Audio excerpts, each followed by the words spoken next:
I'm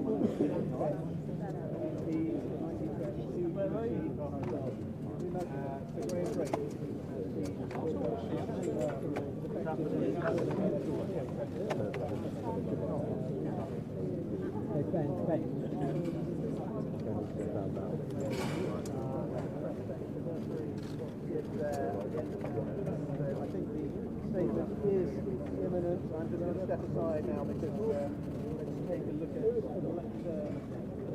so this is a moment really that's been very much leadership has been questioned not really only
in the party large around but also it was all really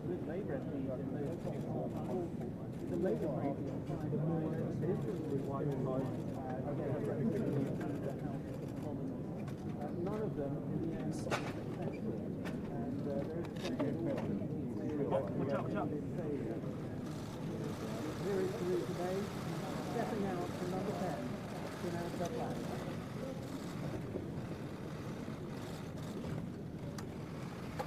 Ever since I first stepped through the door behind me as Prime Minister, I have striven to make the United Kingdom a country that works not just for a privileged few, but for everyone, and to honour the result of the EU referendum.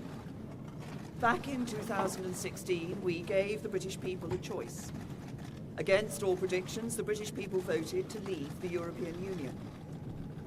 I feel as certain today as I did 3 years ago that in a democracy, if you give people a choice, you have a duty to implement what they decide.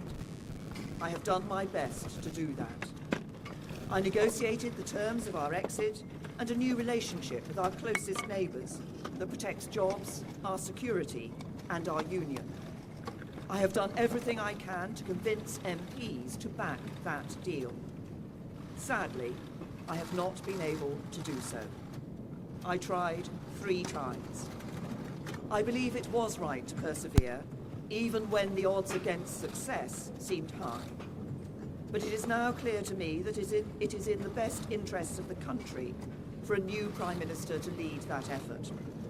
So I am today announcing that I will resign as leader of the Conservative and Unionist Party on Friday the 7th of June, so that a successor can be chosen. I've agreed with the party chairman and with the chairman of the 1922 committee that the process for electing a new leader should begin in the following week. I have kept Her Majesty the Queen fully informed of my intentions, and I will continue to serve as her Prime Minister until the process has concluded. It is, and will always remain, a matter of deep regret to me that I have not been able to deliver Brexit. It will be for my successor to seek a way forward that honours the result of the referendum. To succeed, he or she will have to find consensus in Parliament where I have not. Such a consensus can only be reached if those on all sides of the debate are willing to compromise. For many years, the great humanitarian Sir Nicholas Winton, who saved the lives of hundreds of children by arranging their evacuation from Nazi-occupied Czechoslovakia through the Kindertransport, was my constituent in Maidenhead. At another time of political controversy, a few years before his death, He took me to one side at a local event and gave me a piece of advice.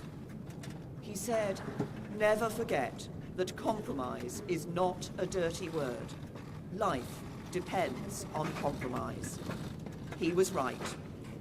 As we strive to find the compromises we need in our politics, whether to deliver Brexit or to restore devolved government in Northern Ireland, we must remember what brought us here.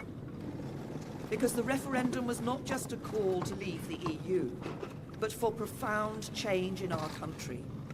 A call to make the United Kingdom a country that truly works for everyone. I'm proud of the progress we have made over the last 3 years. We have completed the work that David Cameron and George Osborne started. The deficit is almost eliminated. Our national debt is falling, and we are bringing an end to austerity. My focus has been on ensuring that the good jobs of the future will be created in communities across the whole country, not just in London and the South East, through our modern industrial strategy. We have helped more people than ever enjoy the security of a job. We are building more homes and helping first-time buyers onto the housing ladder, so young people can enjoy the opportunities their parents did. And we are protecting the environment, eliminating plastic waste, tackling climate change, and improving air quality. This is what a decent, moderate, and patriotic Conservative government on the common ground of British politics can achieve, even as we tackle the biggest peacetime challenge any government has faced. I know that the Conservative Party can renew itself in the years ahead, that we can deliver Brexit and serve the British people with policies inspired by our values. Security, freedom, and opportunity. Those values have guided me throughout my career. But the unique privilege of this office is to use this platform to give a voice to the voiceless, to fight the burning injustices that still scar our society. That is why I put proper funding for mental health at the heart of our NHS long-term plan. It's why I'm ending the postcode lottery for survivors of domestic abuse.